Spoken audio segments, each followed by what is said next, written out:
friends, it's Nancy. Welcome back to my channel, Wishes and Weeds, and welcome back to our project for November, Notions, Needlework and Notions. So I have this old piece of embroidery. I have no idea where it came from. It clearly was never finished. It's a very heavy piece of linen, and I want to use this to make my inside covers for the journal that I'm making. Here's the journal. I think that's going to be great. I don't like these black cross stitches, so with sincere apologies to the embroiderer who's put her blood, sweat, and tears into this piece of embroidery, I'm just going to pop these stitches right out. Now, in order to keep the embroidery piece together and not unraveling, I'm going to have to treat the fabric either with a product to keep it from fraying, or I can go back to my old favorite Heat and Bond, which is a glue, an adhesive product that is applied using a hot iron, my favorite of all household tools. So I'll have to add that to my shopping list, because I definitely don't have any. When removing this thread, I have to be mindful that sometimes these dark threads can leave color behind. So I either have to make sure I pull every fiber of thread out, or just get used to it. Being sort of the type A crafter that I am, getting used to it will be difficult for me, but look at this. Who made this big mess? Anyway, so I'm going to pick away at this and just enjoy the fact that I'm getting to use up some of these treasures. Here's a knot. And incorporate them into my project, and just really honor the original maker by preserving their handwork. Is that another knot? Oh my goodness.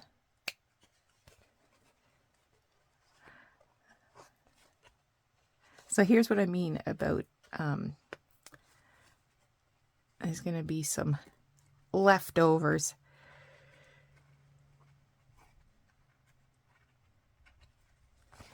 You can see the marks where the stitching happened, and whether those marks are from the thread. Like, I can see tiny green marks, but here they're black.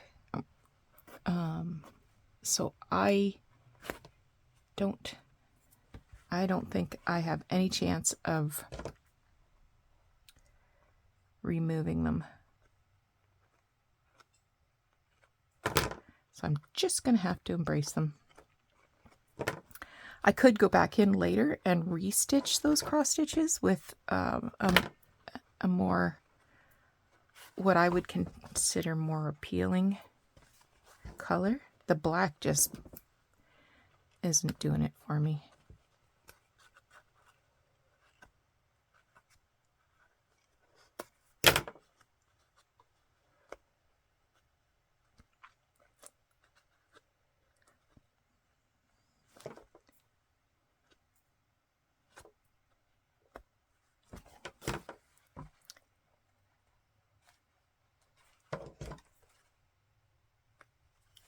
that's another knot.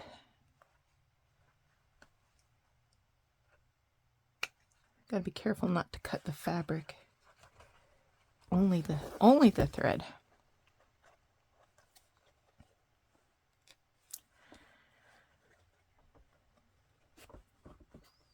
I guess an important consideration is to not fret too much about removing stitches, like the project that was in my video yesterday, the little teacup pocket. It had some blue cross stitches, and I really should have taken those blue cross stitches out, and I didn't, and now I deeply regret it. So I guess the message I need to drive home for myself is take a longer look. Don't just accept what we have looking us in the face. Change is possible. I guess that's sort of a life lesson too, isn't it? These are the papers I'm going to use for my inside covers. Just set those aside. I went to Walmart this morning for work. I got some heat and bond, and I've already applied it to the back, and I've fussy cut out one side, and now I'm just gonna make my way through the second side. So I haven't precisely figured out. I know that this is eventually going to be pockets. Whether I'm actually going to use the purple paper as the inside cover, or if I'm going to use some fabric instead, I don't know. I had been saving those 2 pieces of paper for the purposes of doing purple inside covers, but that's weird. There's some stitches missing there.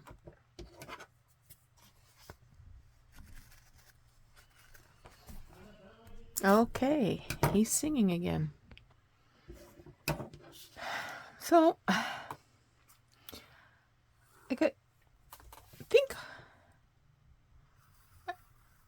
I think I want to follow the grain, and then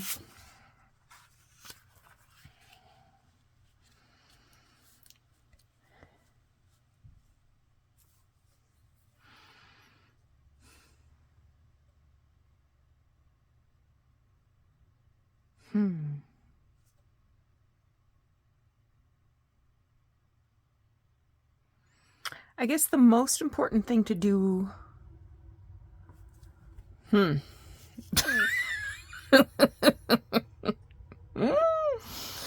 don't know.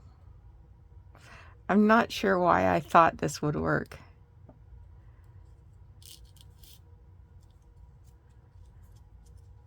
So,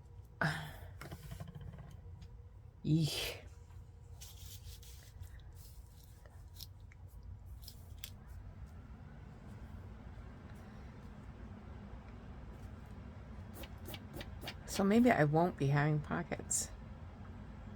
I don't know. Like if I iron this down to the paper,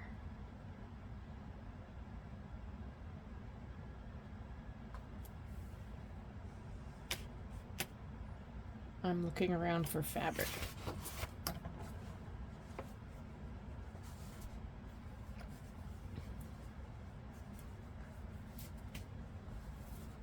Let's see what this looks like. I think this is probably the only purple fabric I have. I mean, that could definitely work.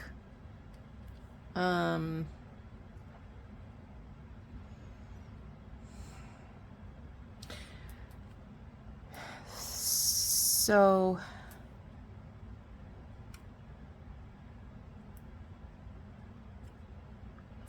okay, I'm going to get some file folder, cut file folder to this size, cover the file folder in fabric,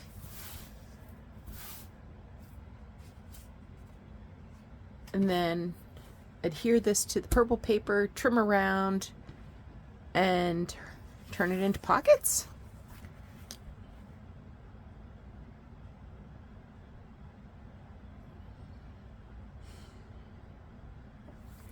Let's just make sure that this is the correct size. That'd be a good idea.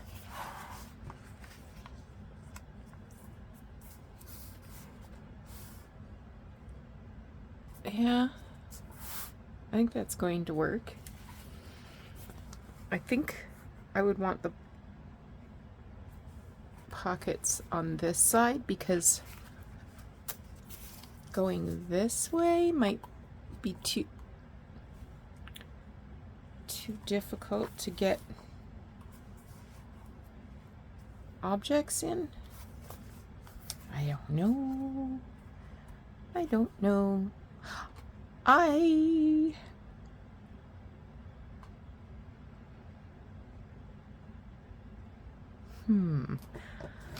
wish you could tell me what to do.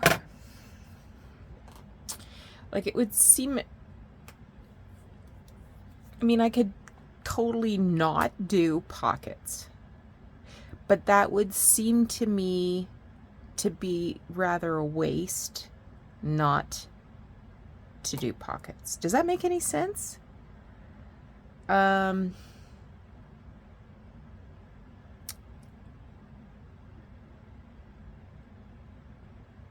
then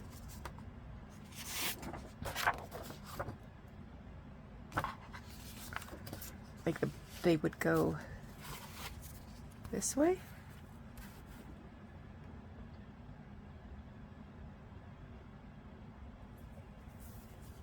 I think that's what I am going to do. All right, let's get some file folder going on here. So I did exactly what I said I was going to do. I attached the embroidery to a piece of paper. I covered some file folder with some fabric, and I stitched all around to hold that down as a pocket. Now, I won't be adhering these inside pages to the cover until after I have the signatures, the text block in place. And if you're wondering, Nancy, why have you got the pockets going that way? Again, it's ease of use. I think the weight of the embroidery will hold anything down.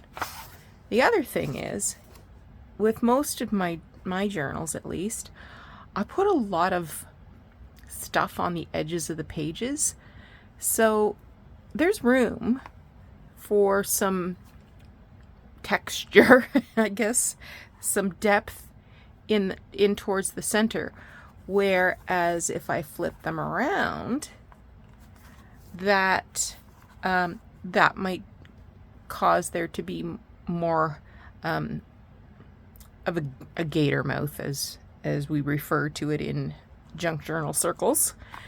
And I kind of like it this way. I think it's much more elegant to have the fabric on the outside edge rather than the embroidery. Let me know what you think about that. The other thing that I want to know about, I really dithered trying to decide how I was going to use these. I knew I wanted to use them for the inside pages. I knew I wanted to use this particular piece of embroidery for this book because it has the purple, the yellow, the green, the colors that make up the palette of this journal.